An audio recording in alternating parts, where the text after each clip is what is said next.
एक बार की बात है, एक गांव में गायत्री नाम की एक औरत रहा करती थी।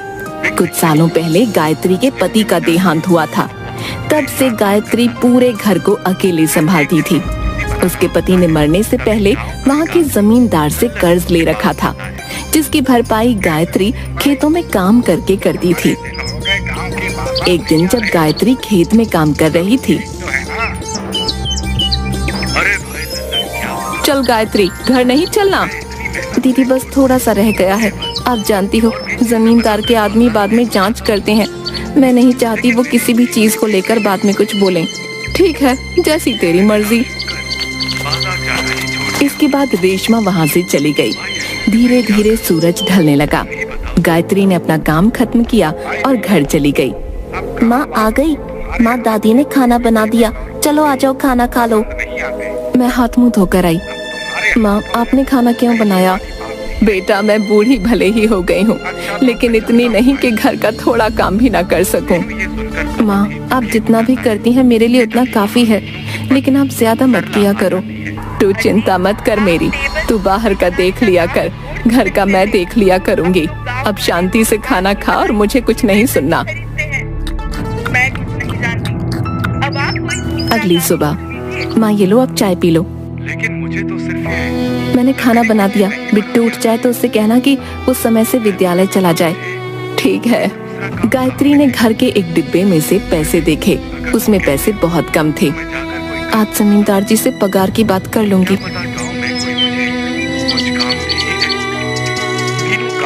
गायत्री, खाना खाने आ जा, भला कब तक काम करेगी? दीदी थोड़ी देर और कर लेती हूँ, फिर आती हूँ। इसके बाद गायत्री खाना खाने लगी। तभी उसने देखा कि जमींदार जी वहाँ काम देखने आए। वो तुरंत जमींदार जी के पास गई। प्रणाम जमींदार जी। प्रणाम। जमींदार जी, वो घर में पैसे खत्म हो गए थे।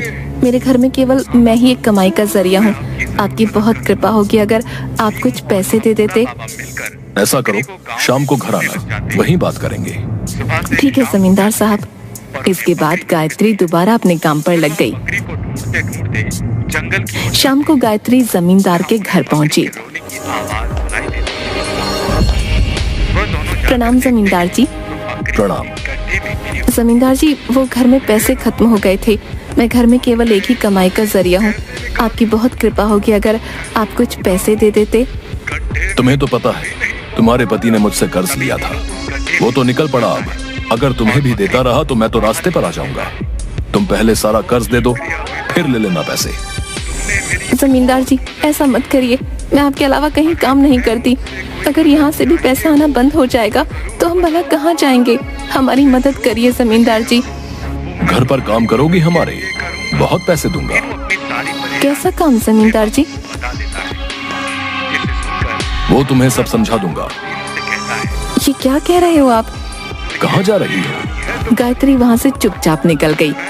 देखा, ये गरीब ऐसे ही होते हैं, बस पैसा पैसा पैसा चाहिए इन्हें। बड़ी अकड़ है ना इसके अंदर। एक काम करो, इसे रात तक काम कराओ, जितना हो सके उतना काम कराओ, तब जाके अकड़ टूटेगी इसकी। हे प्रभु, कृपा करो हम पर। घर पर अनाज भी खत्म होने वाला है। मैं ये सब कैसे करूंगी, समझ नहीं आता। कहाँ से पैसों का इंतजाम करूं? तंग आ चुकी हूँ मैं अपने इन हालातों से।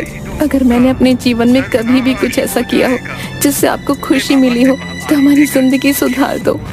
इसके बाद गायत्री घर चली गई। रास्ते में चलते चलते बारिश होने लगी। अचानक गायत्री का पैर एक पत्थर पर पड़ा और गायत्री गिर पड़ी। पत्थर पर एक बिजली गिरी और वो पत्थर चमकने लगा। ये पत्थर चमक कैसे रहा है? ये क्या है? ऐसा करती हूँ, इसे घर ले जाती हूँ और माँ जी को दिखाती हूँ। गायत्री भीगते भीगते घर पहुँची। गायत्री, आज इतनी देर क्यों हो गई बेटा? सब ठीक तो है ना? माँ जी, ये देखिए, आज आते समय मैं इस पत्थर से टकराई और अचानक इस पत्थर पर बिजली गिरी और ये अचानक चमकने लगा। मैंने सोचा घर ले जाकर आपको दिखाऊं। ये तो बड़ा सुंदर पत्थर है। मुझे लगता है बेटा, इस पत्थर ने तेरे ऊपर आई बला टाल दी। बेटा ऐसा कर, मंदिर में रख दे। भगवान करे ऐसे ही घर की सारी बला टल जाए। अच्छा सुन, रेशमा आई थी, उसने सब्जी बनाकर हमें भी दी है। कह रही थी गायत्री को कहना रोटी बनाकर सब खा लें और सब्जी की तारीफ करना मत भूलना। बड़ी प्यारी लड़की है। गायत्री मन ही मन खुश हुई। मैं अभी रोटी बनाती हूँ माँ। तूने खाना खाया बेटा? मैं रोटी बना चुकी हूँ। माँ मुझे कुछ नहीं सुनना, तू जा और हाथ मुंह धोकर आ जा। इसके बाद सबने खाना खाया और गायत्री मंदिर में जाकर प्रार्थना करने लगी। हे प्रभु, कब तक इसी तरह चलता रहेगा? हम पर कृपा करो प्रभु, कृपा करो। बेटा तू चिंता क्यों करती है? देखना वो हमारी मदद जरूर करेंगे। अब जा तू सो जा जाकर। इसके बाद अगले दिन सुबह गायत्री फिर से काम पर चली गई। दीदी कल आपने सब्जी बहुत अच्छी बनाई थी। मुझे अच्छा लगा, तुझे पसंद आई। दीदी आपका बहुत बहुत धन्यवाद। कोई नहीं, चल अब काम कर। जमींदार के आदमियों ने देख लिया तो परेशान करेंगे फिर। इसके बाद जमींदार का आदमी गायत्री को जमींदार के पास ले जाने आया। सुनो गायत्री, जमींदार साहब ने बुलाया। गायत्री चुपचाप जाने लगी। कल तो तुम अकड़ में चली गई थी, लेकिन कान खोल कर सुन लो। तुम्हारे पति ने जितना कर्ज लिया है मुझे वो इस महीने के आखिर तक चाहिए, और अगर नहीं मिला तो तुझे और तेरी उस बुढ़िया सास को जेल में भिजवा दूंगा, मेरे सारे पैसे खाने के इल्जाम में, समझी? ऐसा मत करिए, मैं इतने सारे पैसे कहाँ से लाऊंगी? ये तो कल अकड़ में जाने से पहले सोचना चाहिए था। अब जाओ काम करो अपना। इसके बाद दोनों काम करने लगी। रात तक काम करने के बाद गायत्री थक गई, लेकिन जैसे तैसे गायत्री घर पहुंची। जल्दी इधर आ गायत्री। क्या हुआ माँ? सब बताती हूँ, इधर तो आ पहले। आज जब मैं पूजा कर रही थी मैंने देखा ये लोहे का सोना हो गया। ऐसा कैसे हो सकता है? सोने का पानी चढ़ा लोहा होगा, ऐसे ही रख दिया होगा कभी हमने। इतनी उम्र हो गई मेरी, सोना देखकर पहचान जाती हूँ। भला मेरी आंखें धोखा कैसे खा सकती हैं? ऐसा नहीं हो सकता। मैं सुनार के पास जाऊंगी और इसकी जांच करूंगी। ठीक है? ठीक है, जैसी आपकी इच्छा। चल खाना खा ले जाके। माँ आप तो जानती हैं धीरे धीरे घर का अनाज खत्म हो रहा है और जमींदार एक भी पैसा देने को तैयार नहीं। क्या करें माँ, मेरी तो कुछ समझ नहीं आ रहा। देखते हैं बेटा क्या होता है, कुछ न कुछ तो जरूर ठीक हो ही जाएगा, तू चिंता मत कर। माँ मैं बिट्टू को समय नहीं दे पाती हूँ। सुबह उसके उठने से पहले ही चली जाती हूँ, रात को उसके सोने के बाद आती हूँ। माँ अगर आप नहीं होती तो मेरे लिए ये सब झेलना मुश्किल हो जाता। ये तू कैसी बातें कर रही है? मेरे बेटे ने अपने फायदे के लिए कर्ज लिया और मर गया।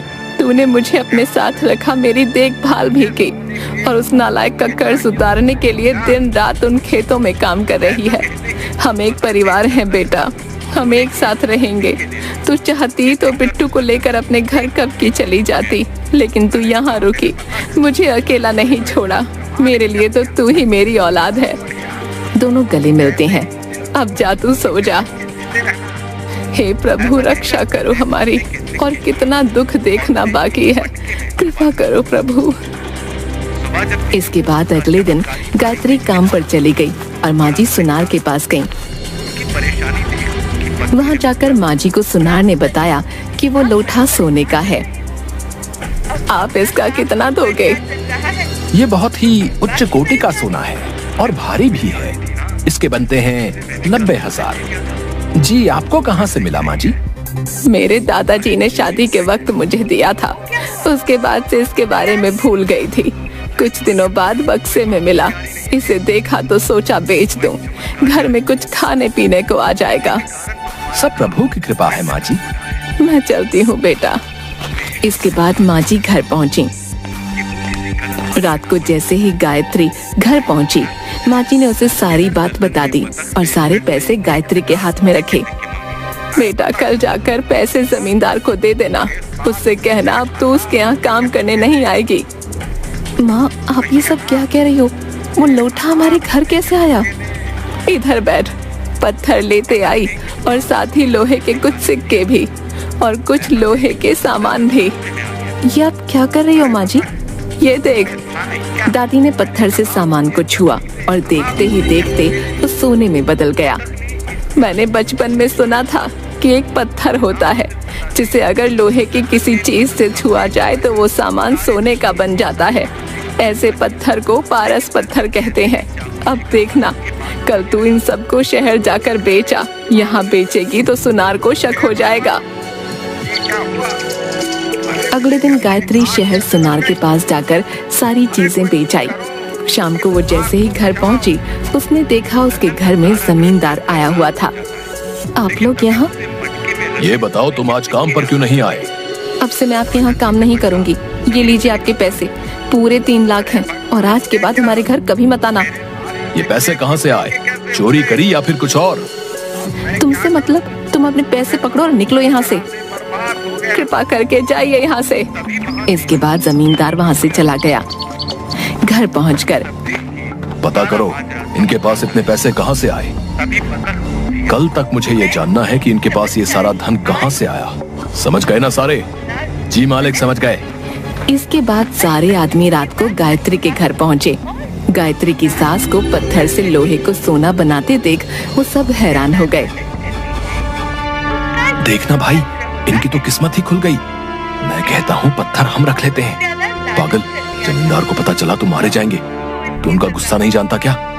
चलिए खबर जमींदार को देकर आते हैं। इसके बाद एक आदमी गायत्री के घर के अंदर घुसा और वो पत्थर उठाकर जमींदार साहब के पास ले गया। सारे आदमी जमींदार के घर पहुँचे। मालिक, आपको पता है आज जब हम उसके घर गए तो हमने देखा कि उनके घर में एक ऐसा पत्थर है जो पत्थर चीजों को सोने का बना रहा था। क्या तुम सच कह रहे हो? अपने बच्चों की कसम खाता हूँ, सच कह रहा हूँ। पीकर आए हो क्या? नहीं जमींदार साहब, लेकर आए हैं। क्या? हमने जैसे ही देखा कि ये कितनी चमत्कारी चीज है, हम इसे उठा लाए।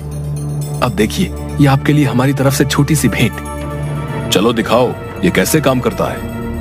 रुकिए मालिक, मैं दिखाता हूँ। ये देखिए, इसे ऐसे लोहे के पास ले जाना है और लोहा सोने में बदल जाएगा। रुकिए मालिक, मैं दोबारा करता हूँ। लगता है मैंने सही से नहीं किया। अरे तो रहने दे, मैं करता हूँ। देखिए मालिक, इसे ऐसे पकड़ना है और ऐसे लोहे के पास ले जाना है और ये बन गया हमारा लोहा सोना। मुझे तो लगता है तुम दोनों के दोनों पागल हो गए हो। मालिक, हमारा भरोसा करिए, हम आपसे झूठ क्यों बोलेंगे। ऐसा करता हूँ, दोबारा से इसको उसकी जगह पर रख देता हूँ। कल हम रात को दोबारा जाएंगे और जब वो बुढ़िया सोना बनाएगी तो आप खुद ही देख लीजिएगा। देख लो, अगर मेरा कल का दिन बर्बाद हुआ तो तुम दोनों की खैर नहीं। इसके बाद दोनों के दोनों गायत्री के घर पहुँचे और उस पत्थर को मंदिर में रख दिया। इसके बाद वो दोनों वहाँ से वापस चले गए। जमींदार अगले दिन रात होने का इंतजार करने लगा। रात होते ही वो कुछ लोगों के साथ मिलकर गायत्री के घर गया। वहाँ उसने मंदिर में रखा अंधेरे में चमकता हुआ पत्थर देखा। मालिक, मैं आपके लिए वो पत्थर लेकर आता हूँ। जैसे उसने वो पत्थर छूने की कोशिश की, उस पत्थर से एक भूत बाहर निकला। ये केवल गायत्री के लिए है, समझा? इसके बाद पत्थर ने उन सबको पकड़कर बहुत मारा।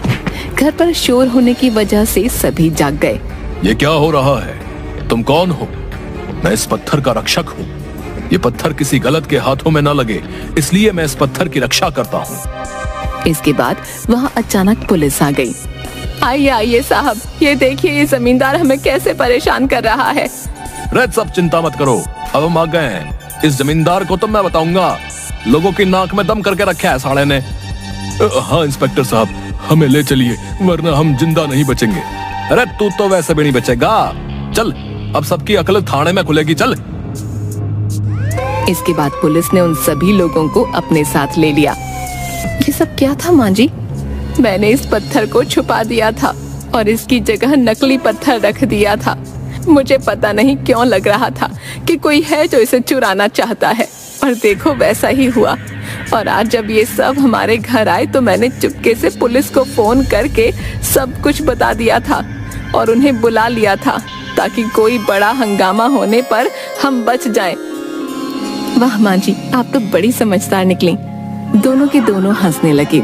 इसके बाद गायत्री ने सारा कर्ज उतार दिया और अपनी छोटी सी भली जिंदगी जीने लगी। इसके बाद गायत्री और उसका परिवार खुशी से रहने लगा।